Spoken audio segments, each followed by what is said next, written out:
नमस्कार, आप देख रहे हैं न्यूज़ वन इंडिया। मैं हूं आपके साथ पंकज यादव। करते हैं बुलेटिन की शुरुआत बड़ी खबर के साथ। तो प्रधानमंत्री नरेंद्र मोदी के संसदीय क्षेत्र में आज दिग्गजों का जमावड़ा। केंद्रीय गृह मंत्री अमित शाह का वाराणसी दौरा, जहां पर पीएम मोदी के चुनाव प्रचार की संभालेंगे कमान। मोदी के संसदीय क्षेत्र में इस दौरान जाएंगे अमित शाह और साथ ही मोती झील मैदान में अमित शाह करेंगे जनसभा।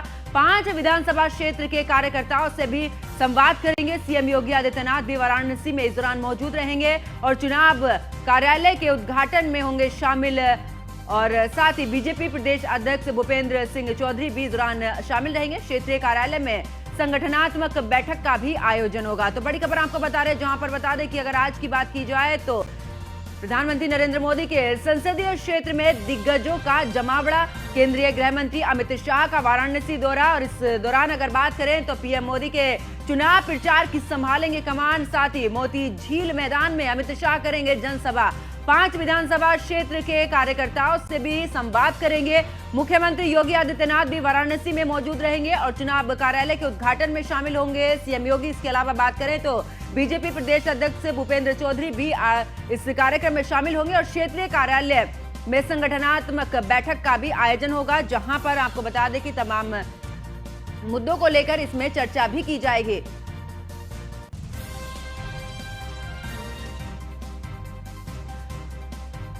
और ज्यादा जानकारी के साथ हमारे संवाददाता अमन शुक्ला हमारे साथ में लाइव जुड़ चुके हैं। अमन, अगर बात करें तो प्रधानमंत्री नरेंद्र मोदी के संसदीय क्षेत्र में इस दौरान गृह मंत्री अमित शाह जा रहे हैं, मुख्यमंत्री योगी आदित्यनाथ के अलावा और भी कई दिग्गज इस दौरान मौजूद रहेंगे। क्या कुछ जानकारी उनके कार्यक्रम को लेकर?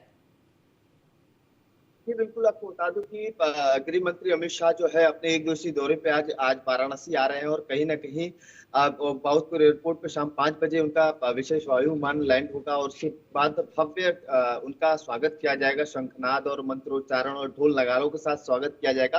विशेष तौर पे यहाँ पे देखा जा रहा है कि मुख्यमंत्री उत्तर प्रदेश के योगी आदित्यनाथ वहां मौजूद रहेंगे। उत्तर प्रदेश के जो प्रदेश अध्यक्ष है भारतीय जनता पार्टी के भूपेंद्र चौधरी वहां मौजूद रहेंगे। जितने भी तमाम दिग्गज नेता है उत्तर प्रदेश के वो वहां मौजूद रहेंगे। काशी क्षेत्र मिला के और काशी के जितने भी जो कहे कि जिला या नगर के जितने भी कार्यकर्ता है वो वहां पे मौजूद रहेंगे। और कहीं ना कहीं ये 28 से 30 किलोमीटर की जो ये गृह मंत्री अमित शाह बाउदपुर एयरपोर्ट से लेके यहाँ पे ममूरगंज जो तुलसी उद्यान कार्यालय है, जहाँ पे केंद्रीय कार्यालय बना है, जिसका गृह मंत्री अमित शाह आ रहे हैं उद्घाटन करने के लिए। कहीं ना कहीं वहां तक बाइक रैली करेंगे और कहीं ना कहीं यहाँ पे गृह मंत्री अमित शाह की ये जो चुनावी रैली मानी जा रही है काफी अहम मानी जा रही है, क्योंकि पीएम नरेंद्र मोदी का ये संसदीय क्षेत्र है। कार्यकर्ताओं संग बैठक भी करेंगे।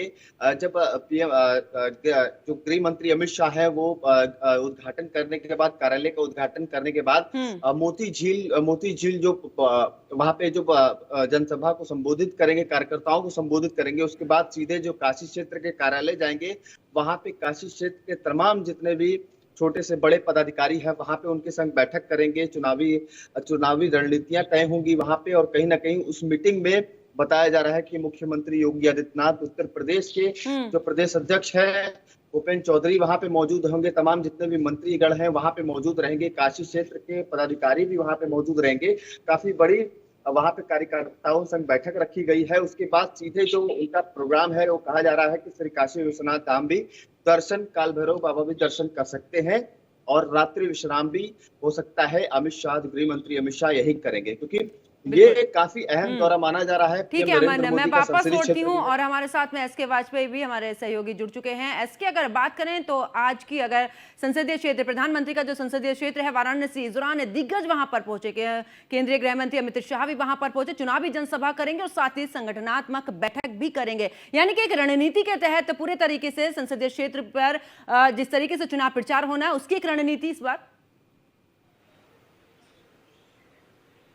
और बिल्कुल निश्चित तौर पर, क्योंकि अगर हम देखें तो प्रधानमंत्री मोदी ने वाराणसी से लड़ने का फैसला जब पहली बार 2014 में लिया था तो उसके कई मायने थे। पहली चीज तो उत्तर प्रदेश में पूर्वांचल को एक मैसेज देने की तैयारी थी। उसके अलावा बाबा काशी विश्वनाथ की नगरी है वाराणसी, तो ऐसे में उसका अपना एक धार्मिक महत्व है, पौराणिक महत्व है, जिसको लेकर प्रधानमंत्री ने इस संसदीय क्षेत्र को उत्तर प्रदेश से चुनाव लड़ने के लिए चुना था। हालांकि 2 बार प्रधानमंत्री एक बड़ी जीत के साथ वाराणसी से जीतकर देश के प्रधानमंत्री की कुर्सी पर बैठ चुके हैं और तीसरी बार प्रचार के लिए प्रधानमंत्री मैदान में हैं। तो ऐसी स्थिति में भारतीय जनता पार्टी का जो केंद्रीय कार्यालय है, जो कि किसी भी जो लोकसभा प्रत्याशी होता है उसके चुनाव कार्यालय के तौर पर बनाया जाता है, जो कि पूरे चुनाव के दौरान चलता है।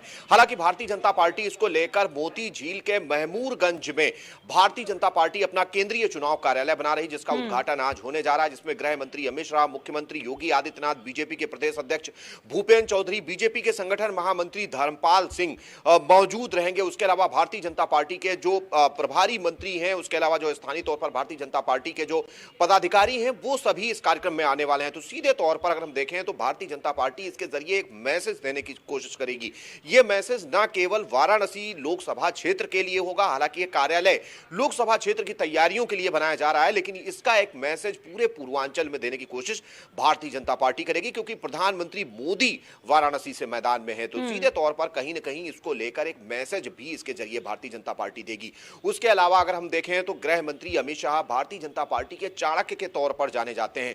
वो संगठनात्मक बैठक भी करेंगे। पूर्वांचल में किस तरीके से भारतीय जनता पार्टी की तैयारियां हैं, न केवल वाराणसी बल्कि आसपास के जो जिले हैं, चाहे वो चंदौली हो, गाजी हो, जौनपुर हो, भदोही हो, या उसके अलावा गोरखपुर तक जो पूरा क्षेत्र है, वहां पर चुनाव की क्या तैयारियां हैं, किस तरीके से प्रत्याशियों के समर्थन में अब तक रैलियां की गई हैं, रोड शो किस तरीके से किए गए हैं, कहां पर जनसभाओं को किया जाए जिससे एक साथ दो तीन जो लोकसभा क्षेत्र हैं उनको साधा जा सके।